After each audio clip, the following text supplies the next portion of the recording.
Kung naka-insure kayo sa una, napakadali lang mag-claim. You can just go here sa website ng una or OONA, make a claim. Here you can see, ito lang mga kailangan. ORCR, driver's license, deed of sale, police report. Simple lang. Kailangan ng syempre policy number ng inyong insurance policy, plate number ng sakyan, at kung wala pang plate number, conduction sticker, date of loss or accident. Siyempre, importante yung kung kailan siya nanakaw, nakarnap, or na bangga. Then, nature of loss, kung ano ba siya.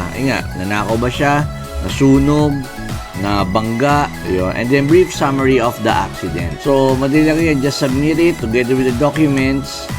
And in no time, ipaprocess sa kagad dyan ng una. Pag dinala natin yung sasakyan ninyo sa Una Partner Repair Shops, ma-waive ang inyong participation. And number 2, bibigyan pa kayo ng Grab voucher. Hassle-free, no need for taxi. Call me